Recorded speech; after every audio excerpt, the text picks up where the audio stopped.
생활에 필요한 법을 쉽게 이해할 수 있도록 전해드리는 생활법령 탐구생활. 오늘 준비한 법령은 영유아 보육과 관련된 법령입니다. 지난해 우리나라 인구 증가율이 1970년 이래 두 번째로 가장 낮게 나타났다고 합니다. 그 정도로 이 저출산 현상이 심각하다는 뜻일 텐데요. 우리나라의 경우 이 저출산 문제를 극복하기 위해 여러 가지 제도를 시행하고 있다고 합니다. 자, 그럼 그 중에 하나인 영유아 보육제도와 관련된 법령 정보 상세하게 전해드리겠습니다.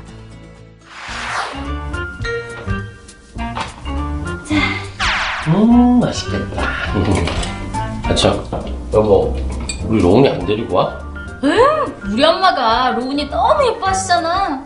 그래가지고 한 며칠 더 데리고 계신다고.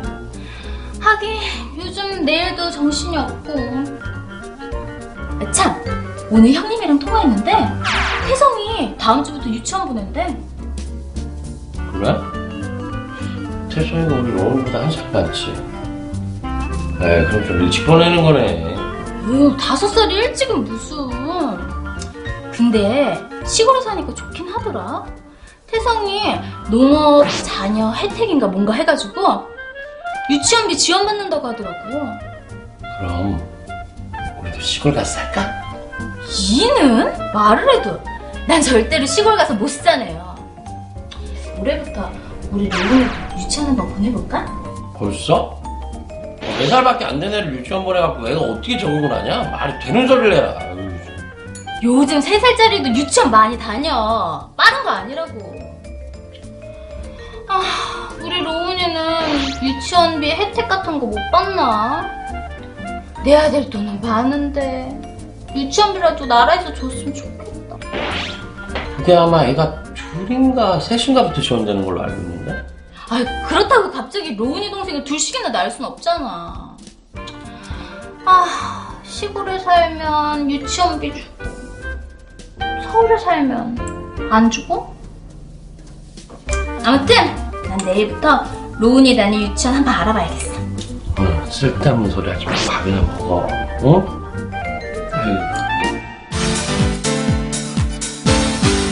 네, 요즘 서너 살만 되면 아이들 유치원이나 어린이집 보내시죠. 그런데 취약 이전에 받는 교육에 대해서는 나라에서 혜택을 제공받을 수 있다는 사실 다들 알고 계신지요? 이들 부부는 그러한 사실을 전혀 알지 못하고 있는 것 같은데요. 자, 지금부터 취약 이전의 자녀가 받을 수 있는 혜택에 대한 모든 것 전해드릴 테니 한순간도 놓치지 마시기 바랍니다. 영유아 보육에 대해서 말씀드리겠습니다.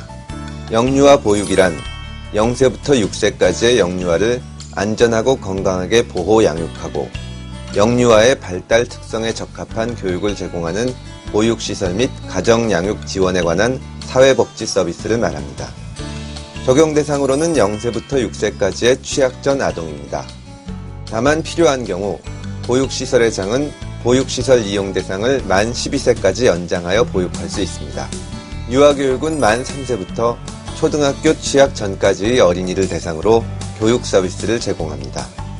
유아교육법에서는 유치원에서의 반일제 유아교육이 중점입니다. 최근에는 유치원에서 종일반을 확대해 나가고 있습니다. 유아란 만 3세부터 취약전 어린이를 말합니다. 또한 유치원이란 유아교육법에 따라 만 3세 이상 취약전 어린이를 교육하기 위하여 설립 운영되는 학교로서 교육과학기술부소관의 유아교육기관입니다. 만 3세부터 취약 전까지의 아동을 유치원에서 교육시키는 부모는 거주지역 및 소득 수준에 따라 교육비를 지원받게 됩니다. 유치원 교육비에 따른 지원은 영유아 보육법에 따른 보육료와 중복하여 지원받을 수 없습니다. 만 5세와 무상교육비 지원을 먼저 살펴보면 지원 대상으로는 소득 하위 70% 수준 이하 가구의 자녀 중 초등학교 취약 전 만 5세 아동입니다. 취약 대상 아동 중 취약이 유예된 아동은 만 5세와 무상교육비를 재지원받을 수 있습니다. 다만 초등학교 조기 입학 예정 아동의 경우 만 5세와 무상교육비 지원이 불가능합니다. 만 3, 4세 차등 교육비 지원은 소득 하위 70% 수준 이하 가구의 자녀 중 만 3, 4세 아동을 대상으로 합니다. 두 자녀 이상 교육비 지원 대상은 소득 하위 70% 수준 이하 가구의 자녀 중 두 자녀 이상이 유치원을 동시에 이용할 경우 둘째 아 이상의 만 3, 4세 아동입니다. 첫째 아가 다른 유치원이나 보육시설을 이용할 경우에도 둘째 아 이상이 유치원을 이용할 경우에는 지원 가능합니다. 만 3, 4세아 차등교육비, 만 5세아 무상교육비, 장애아 무상교육비를 둘째 아 이상 아동이 이미 지원받고 있는 경우에는 지원이 불가능합니다. 교육비 신청 시 두 자녀 이상의 입학 확인서, 주민등록 등본 등 관련 증빙 서류를 반드시 제출해야 합니다. 또한 입학 확인서는 반드시 해당 유치원장 및 보육시설장의 날인을 요합니다.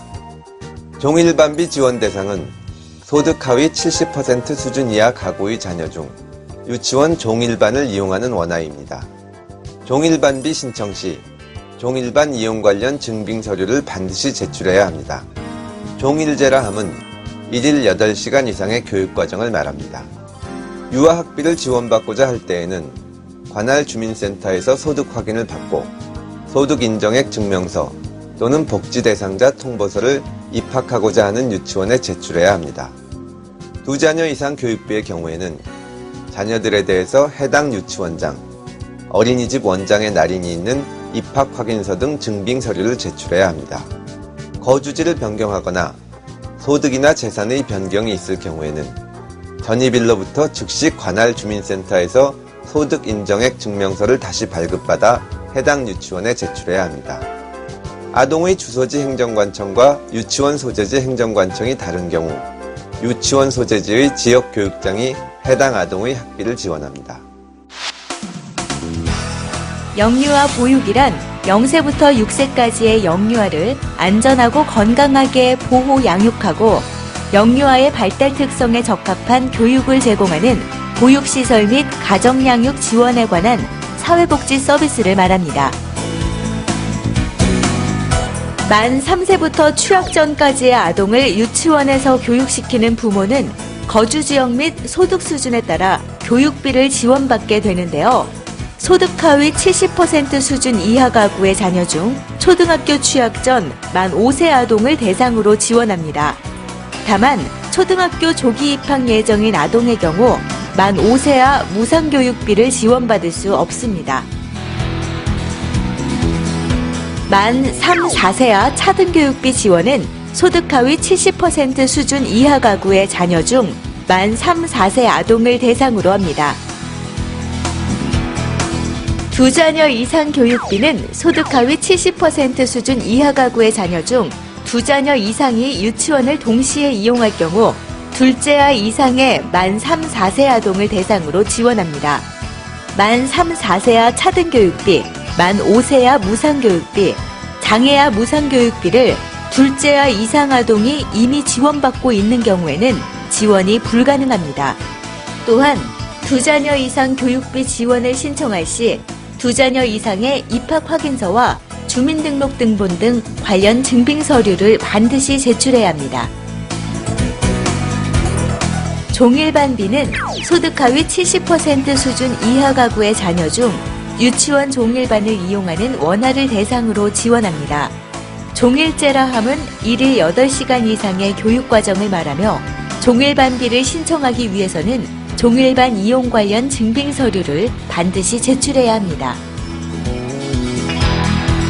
유아학비를 지원받고자 할 때는 관할 주민센터에서 소득 확인을 받고 소득 인정액 증명서 또는 복지 대상자 통보서를 입학하고자 하는 유치원에 제출해야 합니다.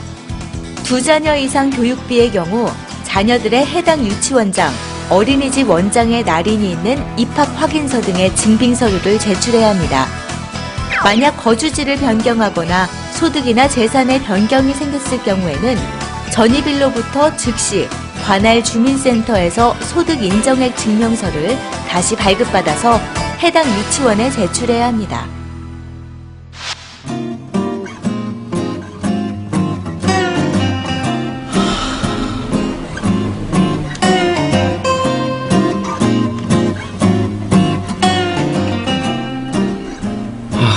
이거 팀장한테 말하면 또 짜증날 텐데.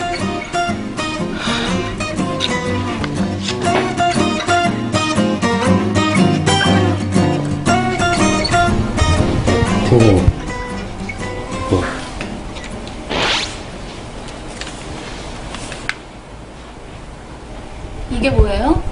주부터 육아휴직 좀 신청하려고요.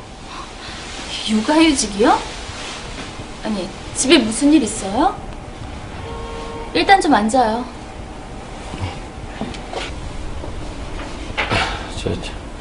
집사람이 몸이 너무 안 좋아서 아기를 돌보기 힘든 상황이거든요. 아니, 그래도 그렇지.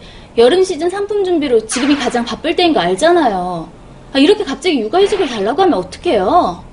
그것도 당장 다음 주부터. 적어도 한 달 전에는 말해줬어야 되는 거 아니에요? 죄송합니다. 갑자기 사정이 그렇게 됐어요.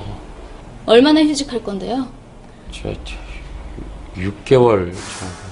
6개월이요? 남자도 육아휴직 신청할 수 있는 건 알았는데 또 3개월 정도라고 알고 있었는데 아닌가? 아무튼 김 대리님, 6개월은 너무 길어요. 김 대리님도 사정이 있어서 그렇다는 거 알고 있지만 회사의 타격도 크고 그렇게 되면 우리는 다른 사람을 구할 수밖에 없어요. 네?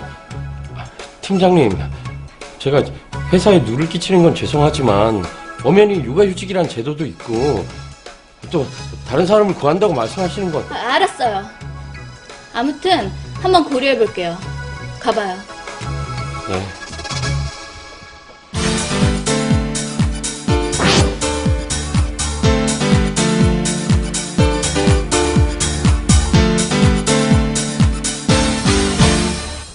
네, 개인적인 사정이 생겨서 육아휴직을 신청한 남자. 그런데 회사 측에서는 이 육아휴직을 할 경우에 다른 사람을 채용할 수도 있다고 하는데요. 육아휴직 언제 신청할 수 있으며 또 얼마 동안 신청할 수 있는지 다들 알고 계신가요? 혹시 아직까지 육아휴직은 여자만 신청해야 한다고 알고 계시지는 않으신지요? 변호사님, 육아휴직 도대체 어떤 제도인가요?